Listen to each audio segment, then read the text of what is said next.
नमस्कार दोस्तों, धन्यवाद Ravi ji. Thank you sir. सिलवटों से और लाख रुपया महीना कमाने का बहुत बड़ा एक रिलेशन है। ये अपना अनुभव बता रहा हूं मैं। जब आपके चारों ओर सब चीजें रिजॉल्व होती हैं, सब दुरुस्त होता है, तो आप भी टाइट रहते हैं, कसे हुए रहते हैं। सुबह से ड्रेसअप होकर के बैठना, बैठने के बाद टेबल खाली है, कोई बात नहीं, टेबल कुर्सी पर बैठना, बिस्तर पर ना बैठना, वो भी अपने आप ही सेल्फ डिसिप्लिन का एक एलिमेंट है। और सेल्फ डिसिप्लिन ही आपको आगे के लेके जाता है। आपके घर में कितनी शांति है, घर में कितना बेतरतीबी है, ये अगर जो कुछ भी सिचुएशन है, ये घर में बाहर भी दिखाई देने लगती है। बाहर अगर सब ठीक ठाक रखना चाहते हैं तो घर पहले ठीक होना चाहिए। मैं तो सुबह से उठ करके सबसे पहले अपना कमरा ठीक करता हूँ, टाइडी रखता हूँ, उसके बाद फिर नहा धो करके जूता पहन के तैयार होते हैं। आज भी यही रूटीन है। सुबह से बैठकर फिर सिस्टम पे बैठ गया, जूता पहना, तो उससे क्या होता है, अपना जो है ना, अपने को सुस्ती नहीं आती। जब सुस्ती नहीं आएगी तो काम कुछ करेंगे। तो दोस्तों ये टाइम है, एक करेक्शन है। ये अब केवल हमारे लिए ही नहीं है, सभी लोगों के साथ ऐसा हुआ है। इसमें कोई घबराने या कोई परेशानी की जरूरत बात नहीं है। हमको इस वक्त हमें वो दिन याद करना चाहिए जब हमारी केआरएल से पहली इनकम और पहला चेक आया था। उस टाइम ईसीएस नहीं होते थे, उस टाइम बैंक में नहीं आता था, चेक मिलता था। उसको कभी मत भूलिए आप, क्योंकि हमने कितनी तरक्की की, हम कितना विकसित हुए, ये सब पता हमें तभी लगेगा जब हमारे पास कोई नापने का बिंदु होगा, पॉइंट होगा। वो हमारा पॉइंट है।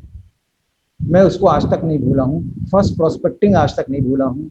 और जो काम उस टाइम किया था वो आज भी करता हूँ। हर 3-4 महीने में 10 में 15-20 मिनट, 1 घंटा मैं अपने उस बुनियादी काम को जरूर देता हूँ, ताकि मुझे अपनी जड़ें पक्की मजबूत रहें। घर से निकलने का टाइम है। छुट्टियों के बाद घर से निकलने में, स्कूल जाने में तो बड़ी दिक्कत होती है, लेकिन यहाँ पर हालात और सिचुएशन कुछ और है। हमारे प्रोडक्ट ऐसे हैं कि वो हमको घर बैठने नहीं देते हैं। दूसरे प्रोडक्ट्स, दूसरे बिजनेस भी हैं, उनको देखिए, वो हमसे बहुत नीचे हैं। उनको लिए, उनको देख करके और उनकी तरफ देखा करके हमें अपने आप को कंपोज करना है, बाहर निकलना है और हम फिर काम करें। इस चीज का हमें एक ताना बाना बुनना है। खौफ ने सड़कों को वीरान कर दिया है, खौफ ने सड़कों को वीरान कर दिया है, वक्त ने जिंदगी को हैरान कर दिया है। कैसा समय आ गया है कि काम के बोझ से दबे इंसान को आराम ने ही अब परेशान कर दिया है। घर से निकलने का टाइम है, हम लोग अब निकलेंगे।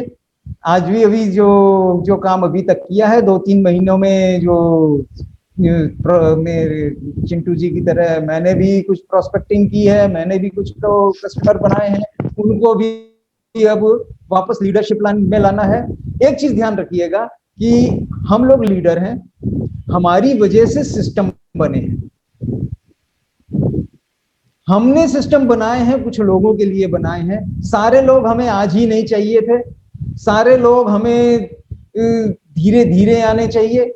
बैंकिंग हो या कोई भी सिस्टम हो, आप देखिए कि वो एक प्रोबेबिलिटी पर है, वो जमा हुआ है। बैंक ये इसे आधार पर चल रहा है कि सब लोगों को इकट्ठा पैसा नहीं निकालेंगे। ये प्रोबेबिलिटी है, कोई गारंटी नहीं है। आपको पैसा निकालने से रोक नहीं सकता, लेकिन सारे लोग इकट्ठा नहीं निकालेंगे। हमने अभी हॉस्पिटल्स देखे, हेल्थ सर्विस देखी। हेल्थ सर्विस आप ये देखिए कि हेल्थ सर्विस बनी किस मैग्नीट्यूड की बनी थी।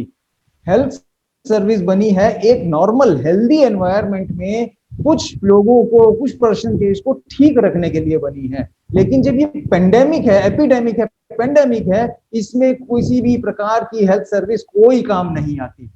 वो हेल्थ सर्विस इसके लिए है ही नहीं। जो हाहाकार मच रहा है, गवर्नमेंट फेल हो गई, इसने वो नहीं किया, उसने किया, ये सब बेकार है।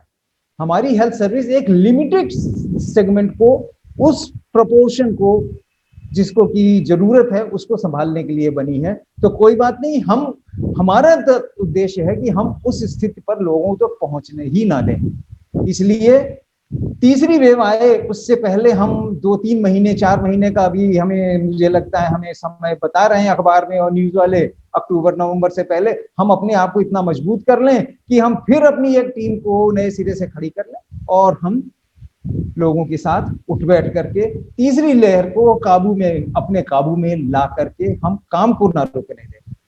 जी धन्यवाद सर।